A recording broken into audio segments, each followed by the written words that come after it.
On the morning of September 26, 1981, in northern Wyoming, a black-footed ferret was discovered, more than 2 years after the species was declared extinct, and as a result of ongoing conservation efforts, they have been brought back from the brink. The story of animals recovering from an almost certain extinction is unfortunately a very rare one, and has only played out a few times in history. In this video, we'll take a look at some of the most remarkable examples, including some species you'd never have guessed almost went extinct. Out of all the animals on the planet, none is as universally adored as the giant panda, whose extraordinary journey from near extinction to recovery has made it a global symbol of conservation. But few people know just how close we came to losing this species forever. Despite being known of in China since ancient times, the giant panda was only introduced to the Western world in 1869, 40 years after the red panda was discovered. Early on, scientists believed the two species to be related, and so they were both given the name panda. But as more specimens were examined, it became unclear just who the giant panda was related to, as it shares similarities with both bears and raccoons. The debate wasn't settled until 1985, when genetics proved the giant panda was a bear, though even among bears, the giant panda is unique, branching off from other living species over 19 million years ago. This long evolutionary isolation is what led the panda to develop its unique traits, and perhaps its most genius adaptation is its coat. First of all, it allows the giant panda to remain camouflaged in both winter and summer. Secondly, its irregular pattern hides its outline, making it almost impossible for a predator to distinguish the animals from their surroundings, meaning that they can stay safe during the 12 hours a day they spend feasting on bamboo, which is an extremely strange diet, considering the panda evolved from and still has the digestive system of a carnivore. Their transition to a 99% bamboo diet began 7 million years ago, and over time they have become increasingly specialized for such a lifestyle. This reliance on bamboo and the black and white coat are two of the panda's most recognizable traits, although not all pandas are actually black and white. In the remote Qingling Mountains, a rare subspecies evolved. After 300,000 years of isolation, these animals developed a light brown color, and we may never know why. As of today, the giant panda is confined to just a handful of forest patches, but it wasn't always restricted to such a small area. Fossils and historical records tell us that the giant panda once ranged from as far north as Beijing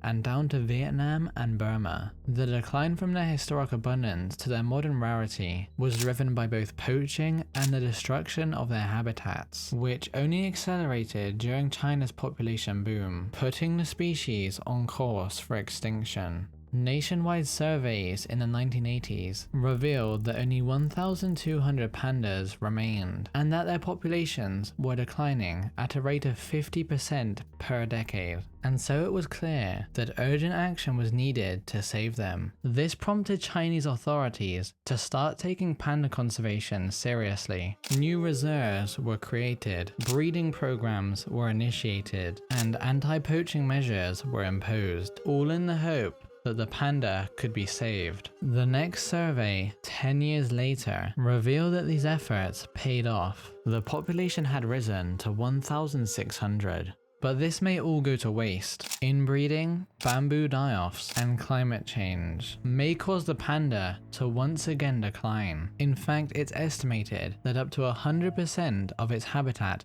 could be destroyed as a result of climate change, and it goes without saying that little to no effort was made to prevent other Chinese animals from going extinct. And while the panda's recovery is well known, another iconic animal, the white rhino, faced an even greater battle against extinction. As the sole living member of the Ceratotherium genus, the white rhino represents an ancient evolutionary branch, as well as the fourth biggest land mammal on Earth, behind only the elephants. The ancient split between the white and black rhinos was driven by either species adapting to eating grass and leaves respectively, resulting in their different traits. The first modern white rhinos appeared 1.8 million years ago in northern Tanzania, before spreading across Africa's grasslands and splitting into two distinct subspecies 460,000 years ago. But these populations weren't completely isolated. Genetic evidence shows us that they came into contact once again during the Ice Age, likely as a result of the spread of grasslands, confirming their classification as subspecies. The decline of the southern white rhino began during colonial times due to extremely high amounts of trophy hunting, but hiding in a small area of eastern South Africa lived a population of 50 or so individuals. These animals had been saved by disease-carrying flies, which prevented Europeans from going there to hunt them, and thankfully, when this population was discovered, they were protected. During the decades that followed, the southern white rhino population soared to 400 after strong conservation methods were put in place, although they were still critically endangered, and so a conservation plan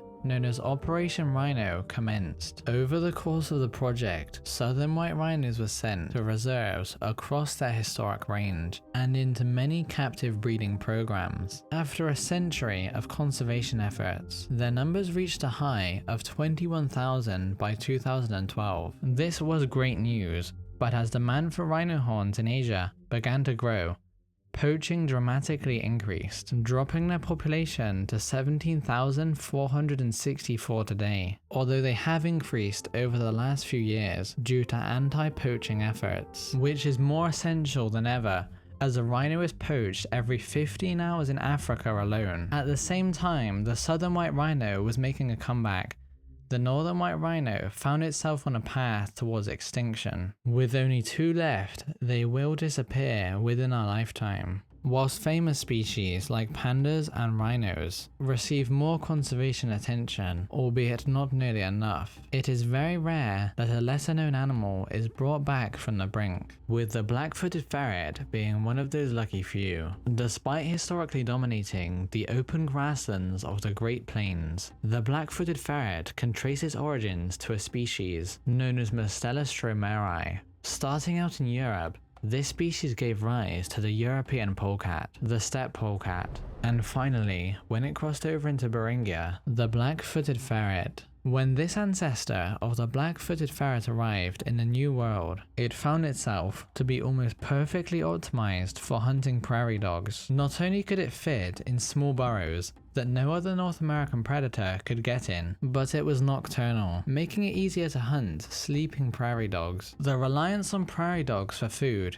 is an ancient one, with almost all of their fossils found in direct association with each other due to its need for very high densities of prairie dogs. The black-footed ferret has likely always been a rare species, but remains found from the Ice Age in northwestern Canada hint at a different diet. In these cold habitats, prairie dogs simply can't survive, and so this population ate Arctic ground squirrels. But since the Ice Age ended, their distribution almost perfectly lines up with that of the prairie dog, stretching across the Great Plains from southern Canada to northern Mexico. This once widespread animal began to decline with the expansion of the fur trade in the 1800s, but the biggest threat was the destruction of their habitats for agriculture. The Great Plains have been hit the hardest of pretty much anywhere on Earth, and so it's no surprise that its animals have suffered. It wasn't just the loss of habitats though. Ranchers who view prairie dogs as a pest often poison them and indirectly many other animals. This combined with many diseases proved to be too much, and the species was declared extinct in 1979. Despite this catastrophic decline, nature had one final surprise in store. 2 years later, in a small town in Wyoming, an incredible discovery was made. 130 black-footed ferrets were found, but just when it seemed as if they'd been saved, tragedy struck. 112 of the remaining ferrets were wiped out by disease, leaving just 18. Realizing the species' dire situation, conservationists brought the remaining individuals into captivity, which proved to be a great strategy as their population steadily increased. But it's not all good news.